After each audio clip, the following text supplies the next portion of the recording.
आज class 10th के बच्चों का होम साइंस का पेपर था। आज का पेपर बहुत ही सरल आ गया था। आइए इसके 20 बहुविकल्पीय प्रश्नों का उत्तर देख लेते हैं। सबसे ज़्यादा सरल पेपर आज का था, बच्चे बहुत ज़्यादा खुश थे। ये गृह विज्ञान का पेपर है। पारिवारिक बजट का मुख्य मद है, तो इसका पहला आंसर क्या हो जाएगा? भोजन। कि पारिवारिक बजट का सबसे मुख्य जो मद है वो भोजन ही है। वहाँ मद लिखा हुआ है, लेकिन मद क्या है? वो भोजन है। 7 लीटर दूध का दाम 420 रुपया है, तो 1 लीटर दूध का मूल्य क्या होगा? ये सवाल है, तो काफी ही सवाल है, बहुत बड़ा कैलकुलेशन नहीं करना है। क्या कर देंगे हम? 7 से 420 में भाग दे देंगे तो आ जाएगा हमारा कितना? 60 रुपया। तो इसका विकल्प हो जाएगा 60 रुपये।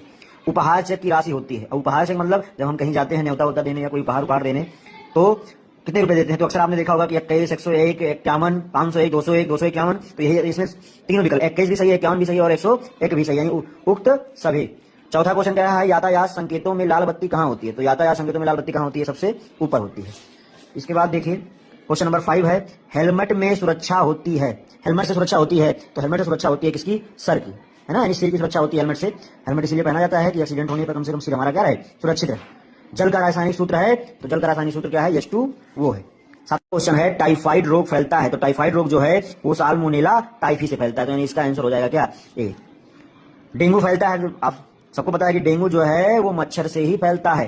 तो काफी देखिए कितना इजी जो है पेपर आया हुआ था। नील का प्रयोग किस वस्त्र के लिए करते हैं? रेशमी वस्त्र, ऊनी वस्त्र, सूती सफेद वस्त्र या रंगीन वस्त्र? तो आपको पता ही होगा कि ये किसके लिए करते हैं? सूती सफेद वस्त्र के लिए।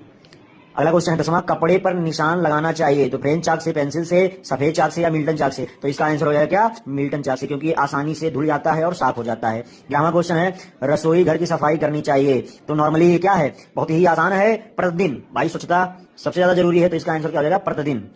भोज्य पदार्थ की ऊर्जा को मापने की इकाई क्या? यानी जो सामग्री हम खाते हैं उसकी ऊर्जा को नापने के लिए क्या प्रयोग किया जाता है? कैलोरी। क्या प्रयोग किया जाता है भैया? कैलोरी। 13वां क्वेश्चन है, रतौंधी रोग की कमी से होता है। किस विटामिन की कमी से रतौंधी रोग हो जाता है? तो काफी पॉपुलर क्वेश्चन है ये, अक्सर जो है पूछा जाता है। तो विटामिन ए की कमी से। क्वेश्चन नंबर 14 है, किस अंग में रक्त का शुद्धिकरण नहीं होता है?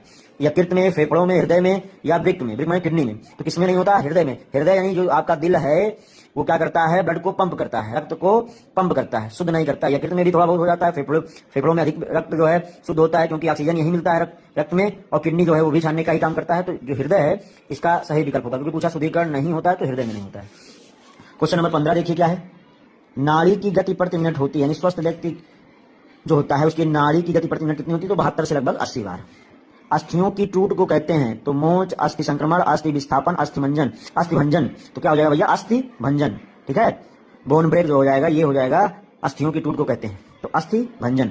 बर्फ की टोपी का प्रयोग करते हैं। क्वेश्चन नंबर 17 है, तो बर्फ की टोपी का प्रयोग ठंड से बचने के लिए, बाहर जाते समय, सभी के लिए, ठंडी सेक के लिए। तो इसका विकल्प हो जाएगा ठंडी सेक के लिए, जहां सूजन वूजन होती है, दर्द वर्द होता है, वहां सेक के लिए बर्फ की टोपी का प्रयोग करते हैं। मनुष्य के शरीर में कितनी अस्थियां होती हैं? तो 206। ये छोटे क्लासों में पढ़ाया जाता है कि मनुष्य के शरीर में 206 हड्डियां होती हैं। अचल संधि कहाँ पाई जाती है? तो खोपड़ी में, घुटना में, कलाई में, कोहनी में। तो खोपड़ी में, इसका आंसर क्या हो जाएगा? खोपड़ी में अचल संधि पाई जाती है वहां, क्योंकि कलाई, कोहनी, घुटना इसमें सब चल संधि पाई जाती है, क्योंकि ये हिलते डुलते रहते हैं। और अचल संधि का मतलब है कि वो जोड़े रहे, मतलब हिले डुले ना, वहां फिक्स हो जाए, तो वो खोपड़ी में पाई जाती है। क्वेश्चन नंबर 20 है, मोच की क्या पहचान है? तो मोच की पहचान दर्द भी होगा, मोच होने पर मांसपेशियों में खिंचाव भी रहेगा, और सूजन, यानी उपरोक्त सभी। तो देखिए बहुत ज्यादा ही इजी पेपर आ गया था, लगभग सभी बच्चे 20 में 20 किए होंगे। सभी बच्चों को बहुत बहुत शुभकामनाएं।